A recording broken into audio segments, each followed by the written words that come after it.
नमस्कार प्यारे साथियों, मैं विक्की मल्होत्रा एक बार फिर से आप लोगों का स्वागत करता हूं आप सभी के अपने प्यारे से यूट्यूब चैनल पावर ऑफ ज्ञान क्लासेस के आज के इस बेहतरीन से क्लास में। तो साथियों देखिए, आज हमारा विद्युत चैप्टर का 10वां लेक्चर है और मैं आपको बता दूं आज ये चैप्टर भाई हमारा कंप्लीट होने वाला है, क्योंकि आज ये जो इस चैप्टर का लेक्चर है वो लास्ट है। लेकिन ये लेक्चर लास्ट नहीं होगा, क्योंकि मैंने आपसे ये प्रॉमिस किया था कि मैं इस चैप्टर के हर एक न्यूमेरिकल्स को कराऊंगा जो हमारे प्रीवियस ईयर में पूछे गए हैं और जो हमारे 2026 में पूछे जा सकते हैं, वो भी न्यूमेरिकल मैं आपको कराऊंगा। लेकिन आज हमें कॉन्सेप्ट को पढ़ने की आवश्यकता है, इसलिए ये जो आज टॉपिक है भाई वो बहुत ज़्यादा इंपॉर्टेंट होने वाले हैं। क्यों ये इंपॉर्टेंट होने वाले हैं? क्योंकि देखिए भाई, ये क्या है, यहां पर आज हम पढ़ेंगे कि विद्युत ऊर्जा का व्यवहारिक मात्रक क्या होता है। विद्युत ऊर्जा का व्यवहारिक मात्रक मैं आपको बता दूं किलोवाट घंटा होता है। अभी हम इसको डिटेल में पढ़ेंगे, लेकिन मैं बता दे रहा हूं क्या होता है विद्युत ऊर्जा का व्यवहारिक मात्रक क्या होता है, इसको हम पढ़ेंगे। उसके बाद पढ़ेंगे एक यूनिट या 1 किलोवाट घंटा की परिभाषा क्या होती है। ये सभी बातें भाई इंपॉर्टेंट हैं, क्योंकि आपको 1 किलोवाट को यानी 1 किलोवाट घंटा को आपको वॉट में बदलना पड़ेगा। मतलब 1 किलोवाट को आपको वॉट में बदलना पड़ेगा। मतलब यहां पर किलोवाट को हमें वॉट में बदलने का भी सीखेंगे, क्योंकि हमारे न्यूमेरिकल्स में भाई इन टॉपिक से बहुत ज्यादा क्वेश्चन बनते हैं। तो साथियों देखिए, मैंने क्या बताया, मैं आपको ये आज की वीडियो में पढ़ाऊंगा कि एक यूनिट क्या होता है या 1 किलोवाट घंटा की परिभाषा क्या होती है। अच्छा, उसके बाद हम पढ़ेंगे यहां पर भाई ये वाला देख लिए, विद्युत फ्यूज। और विद्युत फ्यूज भाई बहुत ज्यादा इंपॉर्टेंट है, ये वेरी वेरी इंपॉर्टेंट है, इतना जान लीजिए भाई, क्योंकि विद्युत फ्यूज एक ऐसा टॉपिक है जो हमारे प्रीवियस ईयर क्वेश्चन पेपर में लगातार पूछा जा रहा है भाई। और यहां से हमारे इस टॉपिक से भाई हमारे पेपर में न्यूमेरिकल नहीं बनते हैं विद्युत फ्यूज से, लेकिन ये वाला टॉपिक और ये वाला टॉपिक, इन दोनों से हमारे पेपर में न्यूमेरिकल बहुत ज्यादा बनते हैं। तो साथियों, अगर आपको यहां तक की बातें क्लियर हो तो मैं अब आपको बताऊं कि विद्युत ऊर्जा का व्यवहारिक मात्रक क्या होता है। तो भाई देखिए, विद्युत ऊर्जा का व्यवहारिक मात्रक क्या होता है। सबसे पहली बात, विद्युत ऊर्जा का व्यवहारिक मात्रक जो होता है किलोवाट घंटा होता है। ध्यान से समझ लीजिए, पहले कॉन्सेप्ट को समझिए, उसके बाद मैं डिटेल में चीजें लिख दूंगा। क्या है ये विद्युत ऊर्जा का जो व्यवहारिक मात्रक होता है भाई, व्यवहारिक मात्रक जो होता है वो किलोवाट घंटा होता है। किलोवाट घंटा होता है। अच्छा, 1 किलोवाट घंटा बराबर कितना होता है? 1 किलोवाट घंटा बराबर होता है 1000 वॉट। मतलब 1 किलोवाट बराबर, ऐसे लिखिए, 1 किलोवाट बराबर होता है 1000 वॉट के। अच्छा, हमारे साथियों को इतनी बातें समझ में आ गई होंगी। मैंने अभी कुछ नहीं बताया, मैंने ये बताया कि विद्युत ऊर्जा का व्यवहारिक मात्रक किलोवाट घंटा होता है और 1 किलोवाट बराबर होता है 1000 वॉट के। अगर ये बातें आपको क्लियर हैं तो बताइए, क्योंकि इनका भी काम लगेगा, इसलिए मैंने आपको बताया। ध्यान से समझिए क्या होता है। यहां पर मैंने ये बताया कि विद्युत ऊर्जा का व्यवहारिक मात्रक, मैंने ये हेडिंग लगा दिया। अच्छा, अब विद्युत ऊर्जा का व्यवहारिक मात्रक जो होता है वो किलोवाट घंटा होता है, जिसे हम यूनिट भी कहते हैं। इसको लिख देता हूं, क्या है विद्युत ऊर्जा का व्यवहारिक मात्रक, विद्युत ऊर्जा का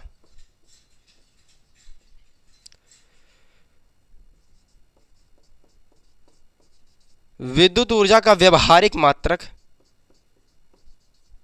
मात्रक जो होता है वो किलोवाट घंटा होता है। किलोवाट घंटा होता है। मैंने ये बताया कि विद्युत ऊर्जा का व्यवहारिक मात्रक जो होता है वो किलोवाट घंटा होता है, जिसे हम यूनिट भी कहते हैं। क्या है? जिसे यूनिट भी कहा जाता है।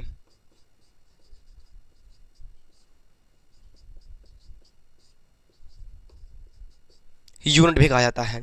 बताइए क्या ये बातें आपको समझ में आई? मैंने क्या बताया, विद्युत ऊर्जा का व्यवहारिक मात्रक जो होता है वो किलोवाट घंटा होता है। अच्छा, ये किलोवाट घंटा के बीच में ऐसे डॉट लगा दीजिएगा, ठीक है, जिसे हम क्या कहते हैं, यूनिट भी कहते हैं। अच्छा भाई, ये बातें तो हमें समझ में आ गई, हमारे साथियों को ये बातें समझ में आ गई। लेकिन अब हमारे पेपर में ये कहता है कि एक यूनिट को हमें जूल में परिवर्तित करके बताइए। अच्छा ठीक है भाई, अब यहां पर मैं लिख रहा हूं एक यूनिट बराबर क्या होता है। एक यूनिट बराबर होता है, मैंने आपको बताया कि विद्युत ऊर्जा का जो व्यवहारिक मात्रक होता है वो किलोवाट घंटा होता है, जिसे यूनिट भी कहते हैं। अच्छा, जब मैं किलोवाट घंटा को यूनिट कर रहा हूं, इसका मतलब ये यूनिट या किलोवाट घंटा आपस में बराबर होंगे। अच्छा, एक यूनिट मतलब इसका बराबर ये निकल कर आया कि 1 किलोवाट घंटा होता है। क्या होता है? किलोवाट घंटा। किलोवाट घंटा होता। ठीक है भाई, ये बातें तो हमारे साथियों को समझ में आ गई होंगी। अच्छा, मैं आपको एक बात बता दूं कि हमें ये कहना है कि एक यूनिट को हमें 1 किलोवाट घंटा के बराबर है, हमें एक यूनिट को हमें जूल में परिवर्तित करना है। अच्छा भाई, ये हम यूनिट को जूल में कैसे परिवर्तित कर सकते हैं? अच्छा, सबसे पहली बात यहां पर हमें यह करनी पड़ेगी, इसको हम बराबर का सिंबल कर देते हैं, मतलब एक यूनिट बराबर है। हम जानते हैं कि 1 किलोवाट बराबर कितना होता है। मैंने आपको बताया कि 1 किलोवाट बराबर होता है 1000 वॉट के। ये बातें आपको क्लियर है कि नहीं? मैंने अभी अभी ये बात बताई आपको। 1 किलोवाट बराबर होता है 1000 वॉट के। भाई इसको हल्के मत लीजिएगा क्वेश्चन कि एक यूनिट को जूल में परिवर्तित कीजिए। ये क्वेश्चन बहुत ज़्यादा इंपॉर्टेंट है और मैं आपको इसलिए कॉन्सेप्चुअल समझा रहा हूं ताकि आपको कभी भूले ना। ध्यान से समझिए क्या है। 1 किलोवाट बराबर होता है 1000 वॉट के। अच्छा, 1 किलोवाट के स्थान पर मैं भाई 1000 वॉट लिख सकता हूं। हाँ बिल्कुल लिख सकता हूं। तो यहां पर हो गया 1000। अच्छा, अब यहां पर हम लगाएंगे गुणे के चिन्ह, क्योंकि ये किलोवाट घंटा जो है वो गुणे में आपस में है। अच्छा बताइए, एक घंटे में कितने सेकंड होते हैं? एक हावर्स में कितने सेकंड होते हैं? एक घंटे में होता है 60 मिनट और एक मिनट में कितने होते हैं? 60 सेकंड होते हैं। इसका मतलब हम अगर 60 में 60 का गुणा कर देंगे तो हमें एक घंटे में कुल सेकंड निकल करके चला आएगा। इसका मतलब एक घंटे में जो होता है वो 3600 सेकंड होता है। हाँ, ये बातें तो हमारे साथियों को समझ में आ गई। मैंने क्या बताया ध्यान से समझिए। 1 किलोवाट बराबर होता है 1000 वॉट के, 1 घंटा बराबर होता है 3600 सेकंड के। ठीक है, इसका मतलब मैं घंटे के स्थान पर 60 गुणे 60 लिख सकता हूं। हाँ बिल्कुल लिख सकता हूं। ठीक है, ये बराबर हो गया 1000। अच्छा, 1000 यहां पर हो गया और गुणा में 60 का 60 में गुणा किया, कितना आ गया? 3600। 3600 सेकंड आ गया। इसका मतलब अगर 1000 का मैं 3600 में गुणा कर दूं कितना आएगा? देखिए 1 0 2 0 3 0 5 0, कितना जीरो है? 5 0। 1 0 2 0 3 0 और 2 5 0। ठीक है, इसका मतलब 36 के बाद 5 0 लगा दो। 36 के बाद कितना? 1 2 3 4 और 1 0 और लगा दो। ठीक है, इसका मतलब एक यूनिट बराबर हमको कितना निकल कर आया? 3600 वॉट गुणे सेकंड। अच्छा, 3600 वॉट सेकंड। बताइए क्या आपको यहां तक की बातें क्लियर हुई? हाँ, लेकिन सर आपने तो वॉट को सेकंड में, मतलब वॉट सेकंड में बदला है, लेकिन आपने कहा कि एक यूनिट को आप बदल कर दिखाएंगे जूल में। ठीक है, मैं कहां भाग रहा हूं भाई, मैं दिखा रहा हूं जूल में। अच्छा, 1 जूल बराबर, मतलब जूल बराबर होता है वॉट गुणे सेकंड के। वॉट गुणे सेकंड के, ये बात आप नोट में लिख लीजिएगा। ठीक है, मैंने क्या बताया? जूल बराबर होता है, ध्यान समझिए, जल लिख दिया भाई, जूल। जूल बराबर होता है वॉट गुणे सेकंड। जूल बराबर कितना होता है? वॉट गुणे सेकंड। इसका मतलब मैं वॉट गुणे सेकंड के स्थान पर जूल लिख सकता हूं। बिल्कुल लिख सकता हूं। इसका मतलब भाई 36 और 5 0, ये मैं इसको जूल भी लिख सकता हूं। इसका मतलब एक यूनिट बराबर निकल कर आया, इसको 10 के पावर में लिख दो। 36, यहां पर 1 2 3 4 5 6, यहां पर 3.6 3.6 गुणे 10 के पावर कितना, कितनी बार मैं लग गया हूँ दशमलव को इधर, कितनी बार, 1 2 3 4 5 6, 6 बार, इसका मतलब 10 की पावर 6 जूल। ये आंसर निकल कर आ गया। मतलब आंसर क्या निकला है, एक यूनिट बराबर होता है 3.6 गुणे 10 की पावर 6 जूल होता है। ये आपका आसानी से निकल करके आ गया। मैंने बहुत ही आसान तरीके से बताने की कोशिश किया है और मैं आशा करता हूं कि हमारे साथियों को बहुत आसानी से समझ में भी आ गया होगा, क्योंकि यहाँ पर कोई टफ चीज़ें नहीं हैं। मैंने क्या बताया, एक यूनिट को जूल में परिवर्तित कीजिए, मैंने किलोवाट घंटा को वाट में बदल लिया और 1 किलोवाट बराबर बताया 1000 वाट क्या होता है। अब घंटा को मैंने सेकंड में बदला। सेकंड में कैसे बदला, क्योंकि एक घंटे में होता 60 मिनट और एक मिनट में होता 60 सेकंड, इसका मतलब 60 में गुणा कर दिया और निकल कर आ गया 3600 सेकंड। ठीक है, मैंने यहाँ पर 60 गुणे 60 लिख दिया और इन दोनों का आपस में गुणा कर दिया, आ गया यहाँ पर इकाई, दहाई, सैकड़ा, हजार, 10,000, लाख, 10 लाख, मतलब 36 लाख निकल कर आ गया। 36 लाख निकल कर आया, इसका मतलब ये क्या है, वॉट सेकंड है, क्योंकि मैंने किलो वॉट को वॉट में बदला और घंटा को सेकंड में बदला है। लेकिन एक बात हम जानते हैं कि जूल बराबर होता है वॉट सेकंड के, इसका मतलब मैं वॉट सेकंड के स्थान पर जूल लिख सकता हूँ। हाँ बिल्कुल लिख सकता हूँ। इसका मतलब एक यूनिट बराबर निकल कर आया 3.6 गुणे 10 की पावर 6 जूल होता है। बताइए क्या आपको यहां तक की बातें समझ में आ गई?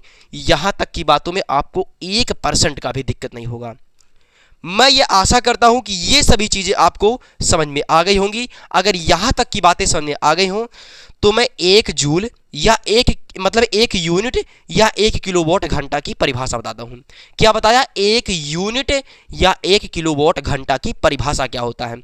मैंने यहां से तो निकाल लिया, एक यूनिट बराबर होता है 3.6 गुणे 10 की पावर 6 जूल, ये तो मैंने निकाल लिया। लेकिन एक यूनिट या 1 किलोवाट घंटा की परिभाषा क्या होती है, ये मैं आपको बताने जा रहा हूं। तो भाई देखिए क्या है, एक यूनिट या 1 किलोवाट घंटा की परिभाषा क्या होती है। सबसे पहली बात यहां पर ध्यान से समझिए, 1 किलोवाट घंटा जो होती है ऊर्जा की वह मात्रा होती है जो किसी 1 किलोवाट वाले उपकरण को 1 घंटे तक अगर हम उसको उपयोग करें और उपयोग करने पर जो खर्च ऊर्जा होगी वही क्या कहलाएगी, 1 यूनिट या 1 किलोवाट घंटा। ध्यान से समझिए उदाहरण के माध्यम से। जैसे हमने यह क्या लिया, हमने ये लिया फ्रिज। ये क्या है, फ्रिज है। फ्रिज तो आप जानते ही होंगे भाई, ये क्या है, फ्रिज है। अच्छा, कहने का मतलब ये है कि ये फ्रिज जो है वो 1 किलोवाट का है। ध्यान से समझिए, ये फ्रिज जो है वो 1 किलोवाट का है। ठीक है, अच्छा ये फ्रिज जो है भाई 1 किलोवाट का है,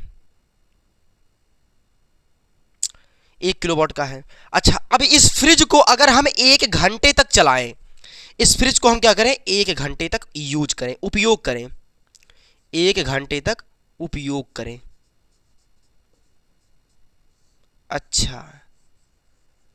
अच्छा भाई, अब देखिए मैंने 1 किलोवाट वाले फ्रिज को 1 घंटे तक उपयोग किया है। अब उपयोग करेंगे भाई तब ऊर्जा क्या होगी, खर्च होगी। तब क्या होगी, ऊर्जा खर्च होगी। अच्छा, इसका मतलब यहां से परिभाषा क्या बनता है कि 1 किलोवाट वाले उपकरण को 1 घंटे तक उपयोग करने पर जो ऊर्जा खर्च होती है, मतलब जो उपयोग करने पर खर्च होती है, यहीं पर देखिए इस मैंने 1 किलोवाट वाले उपकरण को, या ये फ्रिज है 1 किलोवाट वाला का, इसको मैंने 1 घंटे तो उपयोग किया और उपयोग करने पर जो खर्च हो रही है ऊर्जा, मतलब जो इलेक्ट्रिसिटी खर्च हो रही है, उसी को हम क्या कह देते हैं, उसी को हम 1 यूनिट या 1 किलोवाट घंटा की परिभाषा कहते हैं। देखिए मैंने आपको ये आसानी से बताने की कोशिश की, हालांकि आपको समझ में आ गई होंगी। ध्यान समझिए, इसका मैं डेफिनेशन लिखने जा रहा हूं। क्या है, 1 किलोवाट घंटा, 1 किलोवाट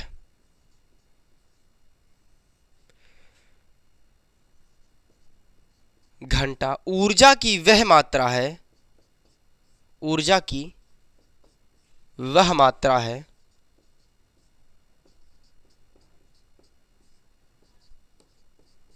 है जो किसी 1 किलोवाट वाले, जो किसी 1 किलोवाट वाले उपकरण को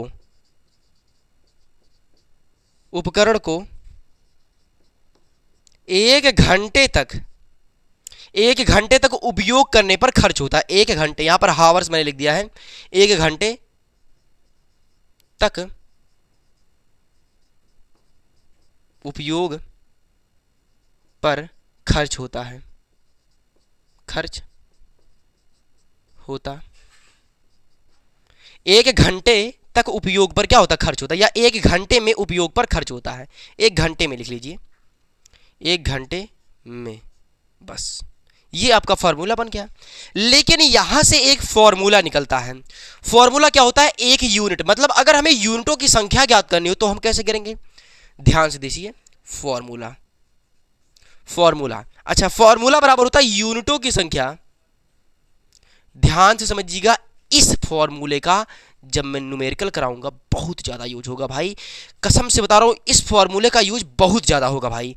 ध्यान से समझ लीजिएगा, इससे हमारे प्रीवियस ईयर क्वेश्चन पेपर में पूछा भी गया है न्यूमेरिकल्स। और हालांकि इस चैप्टर के जितने भी फॉर्मूले हैं बहुत ज़्यादा इंपॉर्टेंट हैं। मैंने आपको 3 बातें बताई थी चैप्टर शुरू होने से पहले। एक फॉर्मूले पर ध्यान देना, एक डिफिनेशन पर, और एक उनकी मात्रक पर ध्यान देना। बस इन 3 चीज़ पर अगर आप मेहनत कर लेंगे इस चैप्टर पर तो ये चैप्टर बहुत आसान लगेगा आपको। मैंने ये शुरू में ही बता दिया था। तो साथियों देखिए क्या है, यूनिटों की संख्या बराबर होती है,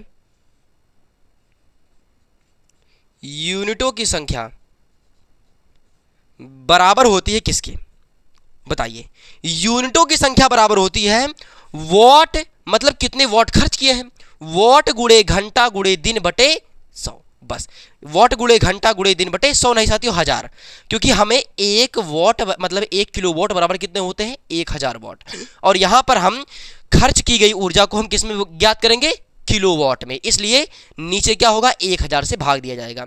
ध्यान समझिए, यूनिटों की संख्या बराबर होता है वॉट गुणे उपकरण को कितने घंटे तक मैंने यूज किया है, घंटा, गुणे दिन मैंने कितने दिन तक उसको यूज किया है, और बटे में 1000। यहां पर जो यूनिटों की संख्या निकल कर आएगी वो किलोवाट घंटा में निकल कर आएगी। किस में आएगी? किलोवाट घंटा में। क्योंकि आपको मैंने बताया था 1 किलोवाट बराबर होता है 1000 वॉट के। किसके होता है? 1000 वॉट के। ये बात मैंने आपको कई बार बता चुका हूं, और इस बात को चैप्टर में हमेशा याद रखना, क्योंकि ये बहुत ज़्यादा इंपॉर्टेंट है। 1 किलोवाट बराबर होता है 1000 वॉट के। और हमारे प्रीवियस ईयर पेपर में पूछा भी गया है कि 1 किलोवाट बराबर होता है कितने वॉट के, ये पूछा गया है बहुविकल्प पेपर्स में। अच्छा, तो यहां से आपका एक नंबर भी कंप्लीट हो रहा है कि 1 किलोवाट बराबर होता है 1000 वॉट के। अच्छा, तो ये फॉर्मूला को समझ में आई आपको? ये क्या है? यूनिटों की संख्या बराबर होती है वॉट गुणे घंटा गुणे दिन बटे 1000। वॉट मतलब कितने वाट का कोई भी चीज लगा है, और मतलब उसके बाद वो कितने घंटे तक यूज किया जा रहा है, दिन मतलब वो कितने दिन तक यूज किया जा रहा है, और बटे में 1000 से गुणा कर देंगे, यूनिटों की संख्या निकल कर चली आएगी। बताइए क्या आपको यहां तक की बातें क्लियर हो गई? अगर आपको यहां तक की बातें क्लियर हो, एक बार रिवाइज कर देता हूं। क्या है 1 यूनिट या 1 किलोवाट घंटा की परिभाषा क्या होती है? कहने का यहां पर मतलब है, ये है डिफिनेशन का, कि 1 किलोवाट घंटा वाले उपकरण को, क्या है, 1 किलोवाट घंटा वाले उपकरण को ऊर्जा की वह मात्रा होती है जो किसी 1 किलोवाट वाले उपकरण को 1 घंटे तक अगर उसको उपयोग करे तो उपयोग पर जो खर्च ऊर्जा होगी वही क्या होगी? 1 यूनिट या 1 किलोवाट घंटा होगी। अच्छा, यहां तक अगर आपको समझ में आ गया हो तो मैं अब बढ़ता हूं विद्युत फ्यूज की तरफ। और ये विद्युत फ्यूज जो है हमारे चैप्टर का लास्ट टॉपिक है। और विद्युत फ्यूज भाई हमारे पेपर के लिए बहुत ज्यादा इंपॉर्टेंट भी है, क्योंकि ये हमारे प्रीवियस ईयर क्वेश्चन पेपर में पूछा जाता है। अच्छा, विद्युत फ्यूज से क्वेश्चन कैसे बनेंगे? आपको कह देगा कि विद्युत फ्यूज किसे कहते हैं, तब विद्युत फ्यूज किसे कहते हैं, केवल आप ये नहीं बताएंगे कि विद्युत फ्यूज किसे कहते हैं, उसकी जितनी भी बातें होती है, मतलब विद्युत फ्यूज किन किन चीज़ों से मिलकर बना होता है, विद्युत फ्यूज का कार्य क्या होता है, वो परिपथ में किस तरीके से लगाया जाता है, ये सभी बातें आपको लिखनी पड़ेंगी।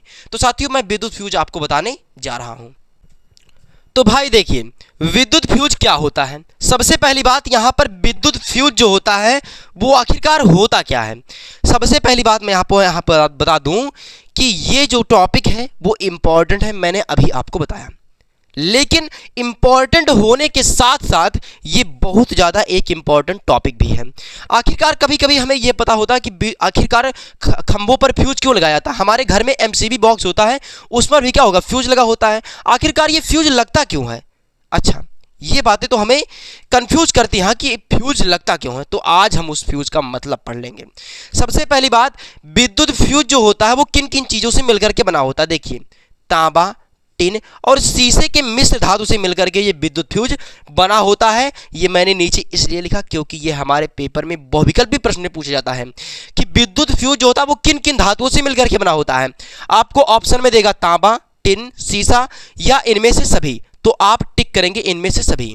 अगर इनमें में से आपको बहुविकल्पी प्रश्न पूछ लेता है तो ध्यान से समझ लीजिए, तांबा, टिन, शीशे के मिश्र धातु से जो होता है विद्युत फ्यूज बना होता है। अच्छा, ये बातें तो आपको पता चल गई हो, तो मैं विद्युत फ्यूज को समझाऊं। देखिए, कभी कभी हमारे घरों में बिजली के तार जो होते हैं आपस में मिल जाते हैं। ये जो बिजली के तार खंभों से लेकर के मैंने आया, अच्छा, ये दो तार हैं और ये दो तार जाके आपस में कहीं घर पर क्या होते हैं, शॉर्ट सर्किट हो जाता है। मतलब दोनों तार आपस में मिल जाते हैं। तब मिलने के बाद जो होता है लघुपतन होता है। अब ये लघुपतन क्या वाला है भाई? लघुपतन मतलब होता है धारा का मान बढ़ जाता है। जब दोनों तार आपस में मिला, शॉर्ट सर्किट हुई, तब क्या होगा, धारा का मान बढ़ जाएगा। ठीक है, यहां पर कहा गया है कि कभी कभी घरों में बिजली के तार आपस में मिल जाते हैं। ठीक है, तो परिपथ में जो होता है लघुपतन हो जाता है। मतलब लघुपतन के कारण धारा का मान बढ़ जाता है। वह उससे इतनी ऊष्मा निकल जाती है कि उपकरणों के जल जाने का भी भय होता है। मतलब जब शॉर्ट सर्किट होगा तब जो उपकरण होंगे, जैसे ये बल्ब, पंखा, फ्रिज, ये सभी क्या होंगे, जल जाएंगे। ठीक है, लेकिन इससे जलने के बचने के लिए हमें कोई उपाय तो करना होगा।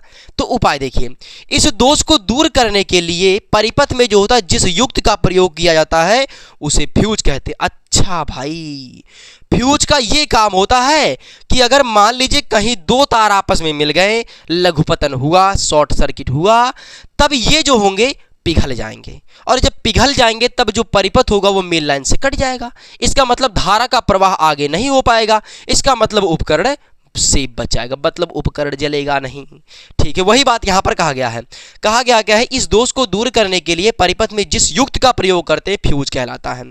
ठीक है, यदि किसी परिपथ में लघुपतन के कारण धारा का मान बढ़ जाता है, अगर कौनो परिपथ है भैया उनमें लघुपतन के कारण धारा का मान बढ़ जा रहा है, मतलब शॉर्ट सर्किट की वजह से धारा का मान बढ़ जाता है, तब क्या कहा जाता है, लघुपतन के कारण धारा का मान बढ़ जाता है तो फ्यूज पिघल जाता है। फ्यूज का काम ही क्या होता है, अगर कहीं शॉर्ट सर्किट हुआ तब वह पिघल जाएगा। अच्छा, लेकिन फ्यूज कब पिघलता है, जब धारा का प्रवाह अधिक होता है। मतलब जब धारा उसमें अधिक तेजी से जाने लगती है, लघुपतन होने लगता है। ठीक है, जिसके कारण परिपथ का जो होता है मेन लाइन से अलग हो जाता है। मतलब जो मेन तार होती है, मान लीजिए ये कोई तार है, मैं से आपको समझा दूं भाई। देखिए, ये कोई क्या है, ये तार गया, ये तार जा रहा है, यहां पर दोनों तारों के बीच में हमने एक फ्यूज बांध दिया। फ्यूज का काम क्या होता है, फ्यूज ये काम करता है कि जब किसी परिपथ में लघुपतन होता है, धारा का मान बढ़ता है, तब फ्यूज जो होता है वो पिघल जाता है, जिससे ये लाइन आगे तक नहीं जाएगी। ये मान लीजिए फ्यूज पिघल गया, अब तो भाई ये जो परिपथ में धारा है ये आगे नहीं जा पाएगा। और यहां पर ठू लगा है पंखा, पंखा भाई तो चलेगा ही नहीं। मतलब पंखे के पास जब धारा जा ही नहीं रही है तो पंखे खराब कैसे होगा, मतलब ये सेफ बच जाएगा। ठीक है, जिसके कारण परिपथ का मेन लाइन से हट जाता है। वह परिपथ के जो अगले उपकरण होते हैं वो सुरक्षित रह जाते हैं, मतलब वो खराब नहीं होते हैं। तो ये बातें आपको विद्युत परिपथ समझ में आ गई होंगी बहुत ही आसानी तरीके से। तो साथियों देखिए, आज की क्लास को यहीं तक रखते हैं। अब ये हमारा चैप्टर पूरी तरीके से फिनिश। अब इस चैप्टर में आपको केवल और केवल एक ही चीज बाकी है, न्यूमेरिकल। अगर मैं इस चैप्टर के न्यूमेरिकल करा दे रहा हूं तो साथियों आप बताइए कि आप उस न्यूमेरिकल के क्लास को बहुत अच्छी तरीके से देखेंगे या नहीं। मैं ये बात आपसे जानना चाहता हूं और आप अपना कमेंट बॉक्स में जरूर बताइएगा कि जो मैं न्यूमेरिकल की क्लास कराऊंगा उसको अपने जो भी मेरा साथी है भाई वो अपने हर दोस्त के साथ शेयर करेगा। क्योंकि भाई देखिए, इन सभी चीज़ों को करने में बहुत ज़्यादा मेहनत लगती है। वाकई में बता दूं भाई, मेरा तबीयत कम से कम एक हफ्ते से ख़राब है, लेकिन मैं भाई आपके लिए प्रॉपर तरीके से वीडियो बना रहा हूं। क्योंकि साथियों यही वक्त है, हमारे साथियों का एक दिन भी बर्बाद नहीं होना चाहिए। इसी वजह से भाई मैं यहाँ पर हर एक परिस्थिति में आपके सामने खड़ा हूँ। ताकि आपको ये सभी कंटेंट मिल सके, आपका एक दिन भी बर्बाद ना हो। क्योंकि मुझे पता है भाई कि आपका ये जो वक्त है ना बहुत ज़्यादा कीमती होता है, और इसी वक्त में जो हमारा भाई, जो हमारा साथी, जो मेहनत अगर इसी वक्त में कर लेगा भाई, उसके बोर्ड पेपर में नंबर बहुत अच्छे हो जाएंगे। और मैं आपको ये दावे के साथ कह सकता हूं, अगर आप ये सभी चीज़ें, कंटेंट जो है, ये सभी कंटेंट भाई आपको कहीं मिलेंगे नहीं। ये सभी चीज़ों को लाने में बहुत ज़्यादा मेहनत लगती है। आपसे केवल एक ही रिक्वेस्ट है कि इस वीडियो को अपने दोस्तों के साथ शेयर कीजिए, और भाई आप बताइएगा कि आज की क्लास की ये कैसी लगी है। और अगर आप चैनल पर नए हैं तो चैनल को जरूर सब्सक्राइब कर लीजिएगा। तो साथियों, मिलता हूं अब अगली क्लास में जो होगी न्यूमेरिकल की।